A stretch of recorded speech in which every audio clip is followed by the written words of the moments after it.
On a cold spring morning in 1888, Sheriff Cyrus Shores escorted a scruffy, slender man into a jail cell in Montrose, Colorado. The man was Charles Lawrence, an accused wife killer from Wyoming. Sheriff Shores found Lawrence in his county and agreed to send him back to Wyoming to stand trial. Except Charles Lawrence was actually Charlie Siringo, and he was hired by Shores to investigate 3 men suspected of robbing a train. Those 3 men were now Siringo's cellmates. Since becoming a detective for the Pinkerton agency, Charlie Siringo was always playing a character. But before becoming an operative, Siringo had spent 15 years as a cowboy in his home state of Texas.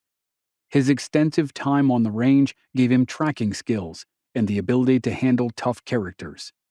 Siringo had retired from cowboy life and moved to Chicago. But no sooner had he arrived than the Haymarket affair exploded. The violence convinced Siringo he needed to become a detective.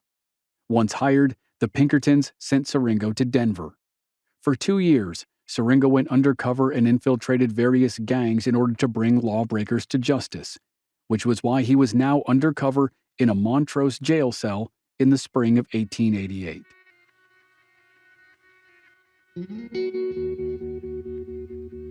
Siringo introduced himself as Lawrence to his new cellmates, 2 brothers known as Smith and their friend Ed Rhodes. Siringo regaled them with false tales of his outlaw exploits, and his cellmates believed the lies. They welcomed him as a fellow desperado, and for the next 2 weeks, the 4 men swapped stories of crimes they had committed in Kansas, Colorado, and Wyoming. Siringo was such a good actor, his cellmates were willing to share some of their most intimate secrets, including the train robbery, which was the primary goal of Siringo's mission. That train robbery had occurred back in November 1887. The 3 robbers boarded a train outside Grand Junction, Colorado. They robbed the passengers, fled to Green River, Utah, and hid for several months.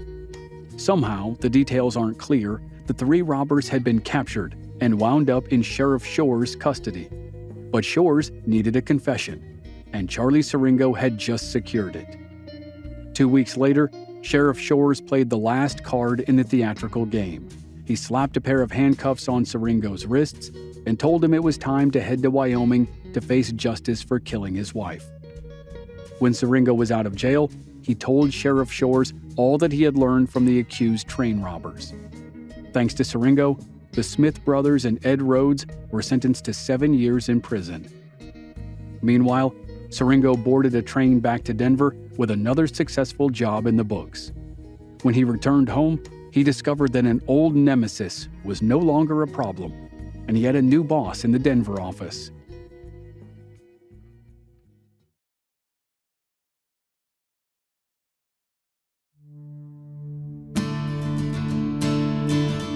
From Black Barrel Media, this is Legends of the Old West.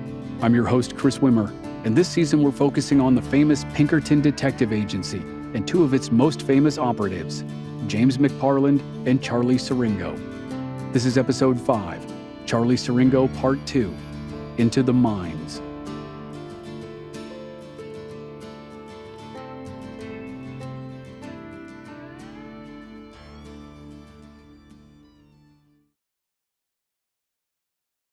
Pinkerton detective James McParland arrived in Denver while Charlie Siringo was chasing an escaped outlaw named Bill McCoy in Wyoming. By then, McParland was the agency's most famous operative, and he was sent to Denver to evaluate the newest office of the agency. What he found did not please. McParland witnessed the blatant corruption of Superintendent Charles Eames, which Siringo had been dealing with for the past 2 years. Eames had used the agency to line his own pockets, and for some reason, he didn't hide his illicit activity from James McParland, or if he did, he was bad at it. McParland notified his boss, William Pinkerton, and Pinkerton fired everyone in the Denver office except Charlie Siringo. When Siringo returned from his undercover mission in the Montrose jail, he learned that his new boss was James McParland. McParland was given full control of the Denver office, and he immediately began shifting the focus of its cases. McParland had a history of going against labor unions, because he believed they were a hotbed of terrorism. So that would be the new priority for the western branch of the agency, infiltrating unions.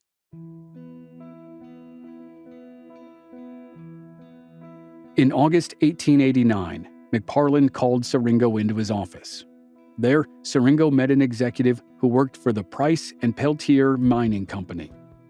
McParland and the mining executive explained the details of Siringo's next case.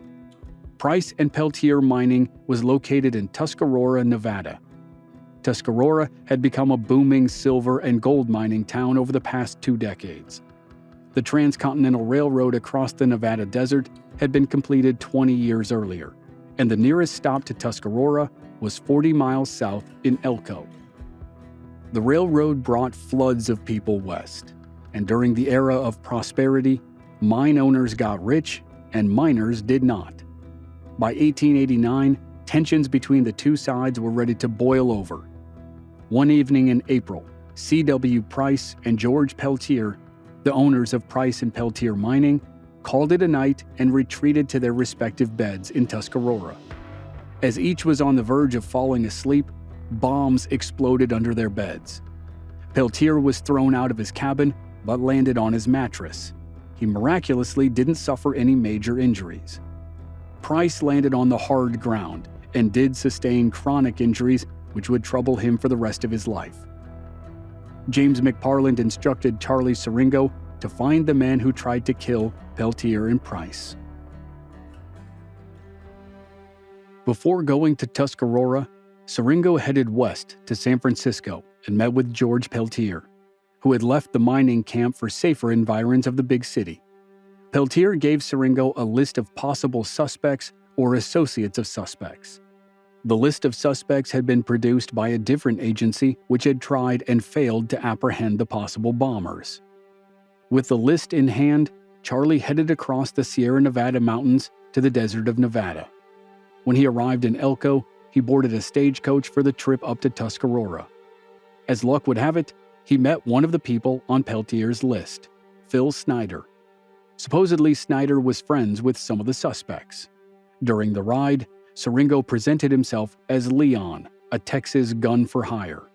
And to prove his skills with a pistol, Siringo shot and killed a coyote as the stagecoach bounced along the rocky road. Snyder was impressed. When they reached Tuscarora, Snyder quickly introduced Siringo to his mining friends. Word of Siringo's ability soon reached a miner named Tim Wright. Wright was near the top of the list of bombing suspects. Siringo conducted a demonstration of his marksmanship for Wright, and the display seemed to win over the miner. Wright could always use a man who was handy with a gun. Over the next few days, Siringo hung around Wright and his friends and learned more about the miners who worked for Price and Peltier. A man who was known only as Wild Bill divulged quite a bit of information. According to Wild Bill, Tim Wright was definitely one of the organizers of the assassination plot, but he also had a partner, a miner named Blackjack Griffin. Wild Bill was positive that Tim Wright and Blackjack Griffin were the bombers. Siringo figured out his next move. He needed a confession, and after spending time with Tim Wright, Siringo was convinced he could get the miner to talk. His plan ended up involving a journey of more than 1,000 miles and a scheme to find riches in Oklahoma. People close to Tim Wright started to become suspicious of the newcomer who called himself Leon, and one of the most suspicious was the other bomber, Blackjack Griffin. As Siringo and Wright became increasingly close, Griffin cast distrustful glances at Siringo. Siringo must have known that it was only a matter of time before he was called out. He also assumed that the only way to get Wright to talk was if the two men were nowhere near the mines or the Union. So, Siringo suggested that he and Wright search for gold in the Wichita Mountains of Oklahoma. Wright readily agreed. Wright's friends tried to convince him not to go, but Wright ignored them. Siringo and Wright left Nevada sometime in late 1889 or early 1890. They took a stagecoach to Denver, and Siringo hoped he could wrangle a confession out of Wright by the time they reached the city. But Wright said nothing about the bombing. All he wanted to talk about was gold. From Denver, they hopped a train to Wichita Falls, Texas. Siringo and Wright left Wichita Falls on horseback and rode 60 miles north to the Wichita Mountains in Oklahoma. Siringo suggested they ask permission to mine for gold on tribal lands. The mountains stretched across the reservations of the Comanche, Kiowa, Arapaho, Cheyenne, and others. Siringo and Wright were denied a permit, but they went ahead anyway.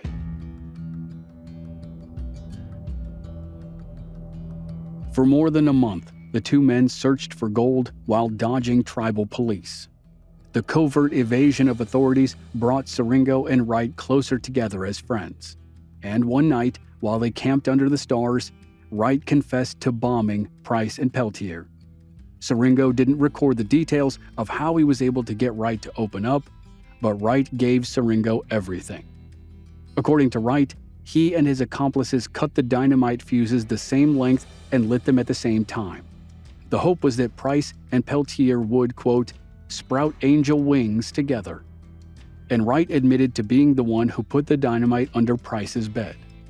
Now that Siringo had the confession, he needed to get Wright back to Denver as soon as possible. Luckily, their time in the Wichita Mountains proved to be a bust, and they found very little gold. So they packed up their things and rode to Denver.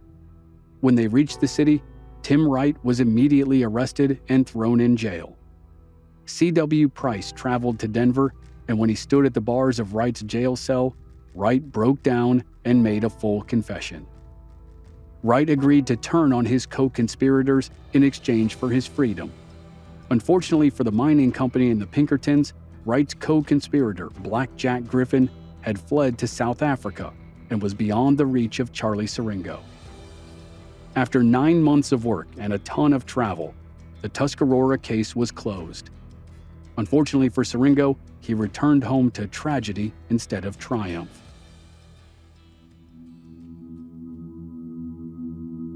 Around the time Charlie Siringo started the Tuscarora case at the end of 1889, his wife Mamie fell ill. She developed pleurisy, a disease in the lungs, and went back home to Springfield, Missouri. While Siringo was away, Mamie had surgery. Sadly, the operation didn't work. In the late summer of 1890, she returned to Denver to be with her husband. Mamie's health quickly deteriorated, and she died at the end of August. Siringo was left to raise a 5-year-old daughter. Between the pressures of being a single parent and grieving, Siringo spiraled. He took to the bottle and became violent and erratic. Siringo's boss, James McParland, was there for the grieving widower. McParland seemed to believe that the best thing for Siringo was to get out of Denver.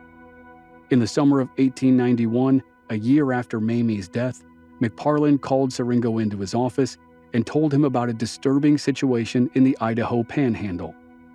It came as no surprise to Siringo that the case involved a conflict between miners and mine owners. But that mining case turned out to be different from the others.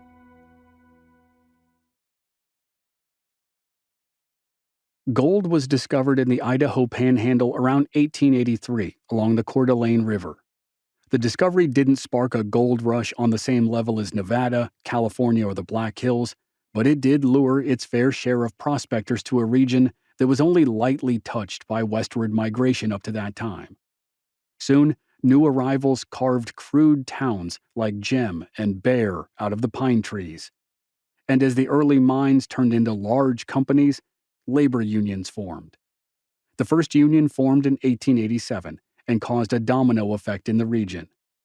In 1891, separate unions decided to join together into a single organization. They didn't name their new group. They weren't that organized, but their effort was a sign of bigger things to come. A few weeks later, the mining companies decided to join forces and create their own organization called the Mine Owners Protective Association of Coeur d'Alene. Throughout the spring of 1891, tensions between the union organization and the Owners Association simmered, and that was when the owners hired the Pinkerton agency to send an undercover agent into the union. In the summer of 1891, James McParland wanted to assign Charlie Siringo. But when McParland told Siringo about the assignment, Siringo refused. While Siringo had no problem chasing murderers, thieves, and would-be assassins, he didn't like the thought of spying on hard-working laborers. He told McParland that he actually sided with the miners in their fight against the owners. McParland relented and sent another agent to Idaho. Unfortunately, that agent was discovered and chased out of town. So McParland went back to Siringo and asked again. Siringo accepted on one condition. If he believed the miners were in the right and the owners were in the wrong, he was allowed to call off the whole thing. In September 1891, 36-year-old Charlie Siringo left Denver and traveled north. After giving it some thought, he decided to make the town of Gem his base of operations. Gem had a reputation for being the home of some of the toughest men in the mines, which Siringo loved. His initial plan was simple: survey the situation, then determine if the case was worth pursuing.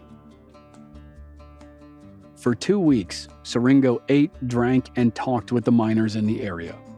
In those 2 weeks, Siringo didn't like what he saw, and he needed to let McParland know. One evening, Siringo slipped out of Gem and walked 4 miles down the road to the town of Wallace to make sure his message stayed secret. One of Siringo's letters said, quote, "I find the leaders of the Coeur d'Alene unions to be, as a rule, a vicious, heartless gang of anarchists. Many of them were rocked in the cradle of anarchy at Butte City, Montana, while others were escaped outlaws and toughs from other states." Siringo was convinced the union leaders were exploiting the miners, and he was now fully committed to infiltrating the Coeur d'Alene unions.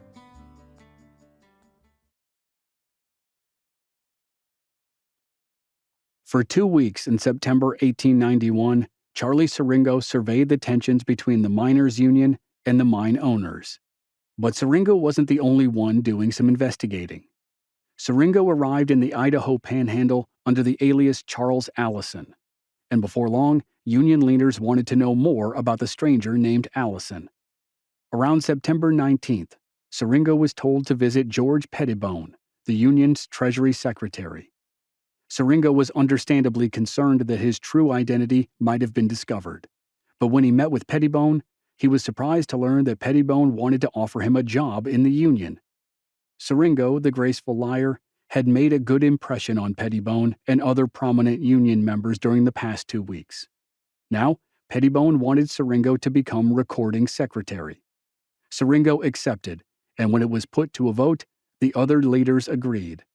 All of a sudden, Charlie Siringo was in charge of keeping detailed accounts of the inner workings of the labor union, details he could then pass along to James McParland.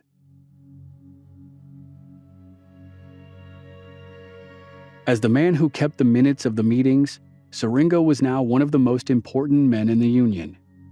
Over the next several months, Siringo continued to play the ever-loyal Mr. Allison, taking notes of union meetings and sending them to the Pinkerton office in Denver. For the most part, things were quiet.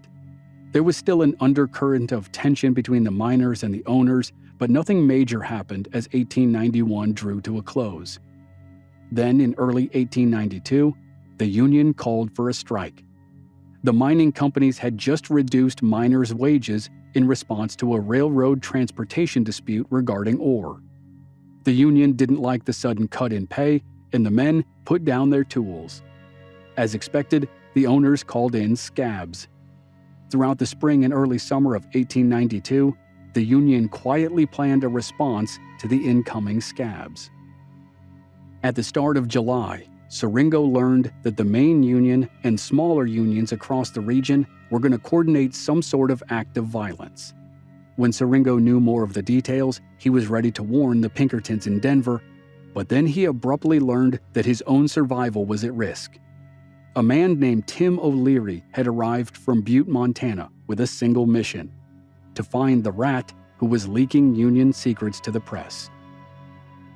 As it turned out, a newspaper that supported the mine owners was publishing highly sensitive information about union activities. The only explanation was there was a spy in the union. Within a few days, O'Leary suspected Charlie Siringo, aka Charles Allison, was the spy. O'Leary had become curious about the man with the Texas accent, so O'Leary decided to lay a trap for Siringo.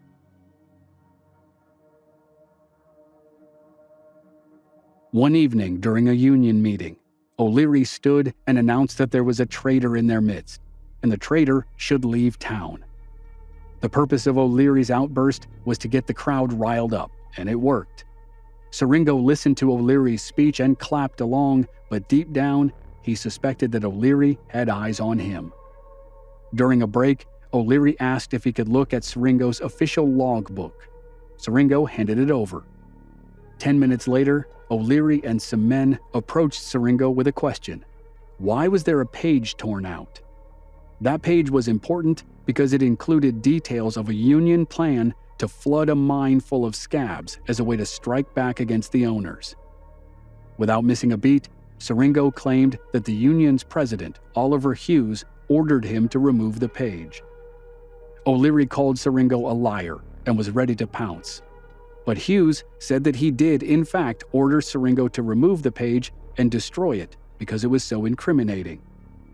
Siringo had removed the page as instructed, though of course he didn't destroy it. He sent it to the mine owners. The support from Oliver Hughes diffused the immediate situation, but O'Leary remained convinced that Siringo was a traitor. And then, shortly after Siringo narrowly avoided one instance of discovery, he faced another. A fugitive from his recent past showed up in Idaho, of all places.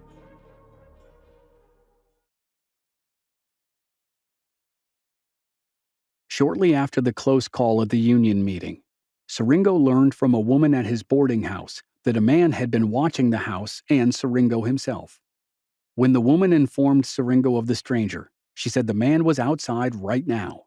He was across the street, and when Siringo looked outside, he couldn't believe his eyes. It was Black Jack Griffin, Tim Wright's partner from the Tuscarora dynamite case. Griffin had allegedly fled to South Africa around the time that Siringo had organized the arrest of Tim Wright. Wherever Griffin had gone to avoid capture, he was now in Idaho, and he was the one person in the area who could confirm that there was something suspicious about the man who called himself Charles Allison. Griffin didn't know Siringo's true identity, but he knew that Siringo had not used the name Allison in Nevada 3 years earlier. Siringo had called himself Leon. Griffin was suspicious of Leon then, and he was even more suspicious of Allison now. Over the next few days, Siringo kept an eye out for Black Jack Griffin. He noticed Griffin prowling around town and talking with Tim O'Leary. Before long, miners began to turn their backs on Siringo. Those who remained friendly warned Siringo that he was a marked man. Word was that Siringo would be killed at the next union meeting. Siringo's friends advised him to leave town, but Siringo thought he might be able to salvage the mission. The next union meeting was on July 9th. Siringo went to the union hall and handed in his resignation letter, both as secretary and as a member of the union. He continued to deny that he was a traitor or a detective, but he figured it was best if he quit. Siringo hoped that put an end to the suspicion, but he couldn't have been more wrong. Shortly after delivering his resignation letter, Siringo learned from a fellow miner that blood was going to be spilled very soon, and it was inspired by a strike that was currently happening in Pennsylvania. 2,000 miles to the east, in Homestead, steel workers had just gone to battle with Carnegie Steel and Pinkerton agents. In a morning of gunfire and cannon fire, at least 7 people had been killed. It was a day of total chaos and a long struggle. And the miner in Idaho told Siringo that what they were planning to do would make Homestead look like, quote, child's play. To get things started, the Union was going to murder a couple scabs at Dutch Henry's saloon. Siringo couldn't let that happen. Around 11:30 p.m., Siringo entered Dutch Henry's and watched as a group of miners fed drinks to the intended victims. Siringo sat in the corner, sipping a beer and waiting for the moment to intervene without blowing his cover. But that moment never came. A crowd of angry miners surrounded Siringo and demanded that he leave the bar. Siringo objected and told them he would leave when he was ready. But the crowd grew to around 30 angry men. Siringo pulled his pistol and said he would kill any man who tried to jump him. Siringo slowly made his way out of the saloon and back to his boarding house. The mob followed him home and surrounded the building. For a few moments, Siringo was convinced he was trapped, and this was the end. Then he noticed that an open back window led to an alley. When he looked outside, he saw the alley was empty.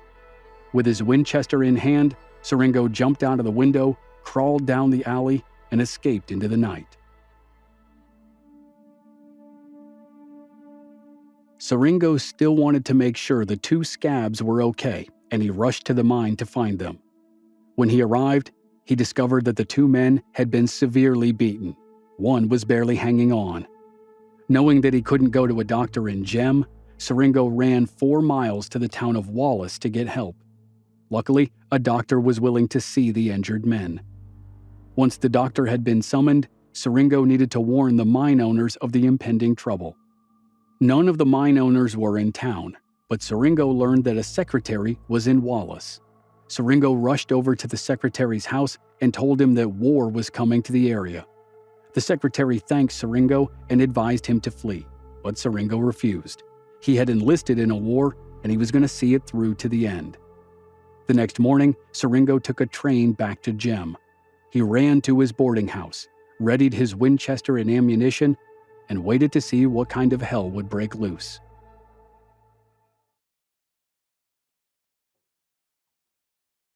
Around 6 a.m. on July 11, 1892, a large group of Union men met outside the Frisco Mill to protest the scabs. During the gathering, someone fired a shot, which sparked a chain reaction. Soon the entire area erupted in bloodshed. During the battle, George Pettibone, the man who brought Siringo into the Union, and a crew of miners filled a train car with 750 pounds of explosives and rolled it into the Frisco mine. The train car exploded and destroyed the mine. In the melee, many of the Union men wanted to bring the traitor Charles Allison to justice. Word quickly spread to Siringo that he was going to be lynched. Siringo's boarding house was being watched, and he couldn't escape, but maybe he could hide. With the help of a woman named Mrs. Shipley, who had warned him about the presence of Blackjack Griffin, Siringo cut a hole in the home's floorboards and slipped under the house. Within a few minutes, there was a loud knock at the door. Mrs. Shipley answered and was confronted by Tim O'Leary and a mob of miners. They demanded to know where Siringo was because they planned on burning him alive. Mrs. Shipley bravely told O'Leary that she had no clue where he was at, and to do his worst. Hiding under the floorboards with the mob just above him, Siringo looked around for a way out. He spotted a hole which was big enough to crawl through. The hole took him to the boardwalk outside. Siringo stayed under the boardwalk and crawled the length of 3 buildings before finally emerging and fleeing into the woods.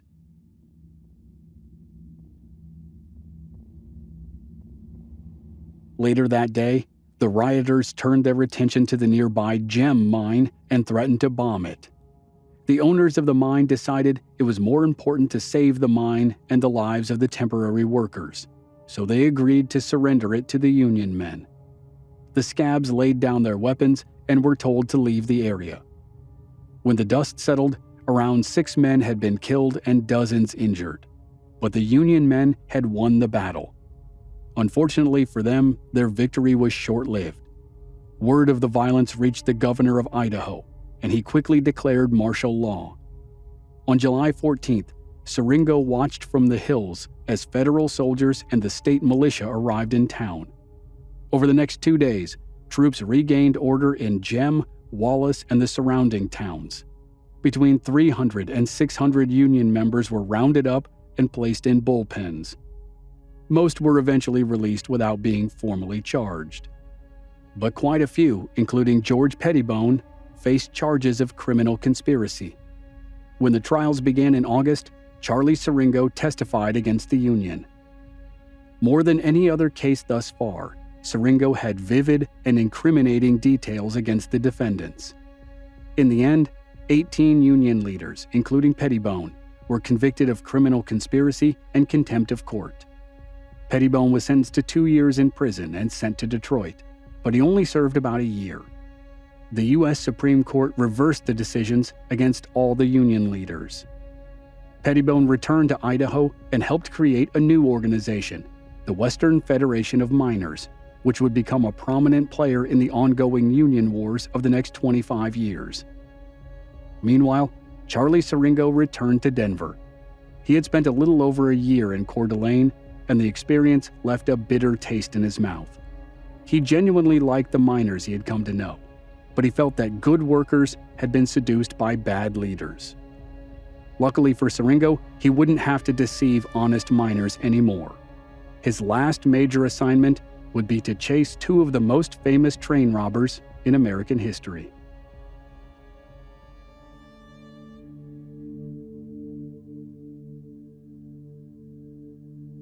Next time on Legends of the Old West, Charlie Siringo goes undercover in search of Butch Cassidy and the Sundance Kid. It becomes his longest case, and it takes him all over the West.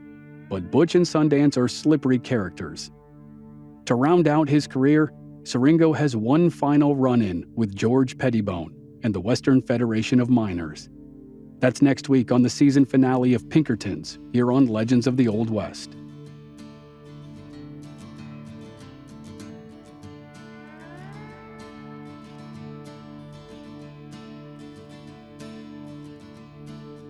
Members of our Black Barrel Plus program don't have to wait week to week to receive new episodes. They receive the entire season to binge all at once with no commercials, and they also receive exclusive bonus episodes. Sign up now through the link in the show notes or on our website, blackbarrelmedia.com. Memberships are just $5 per month. This episode was researched, written, and produced by Joe Guerra. Original music by Rob Valier. I'm Chris Wimmer. Thanks for listening.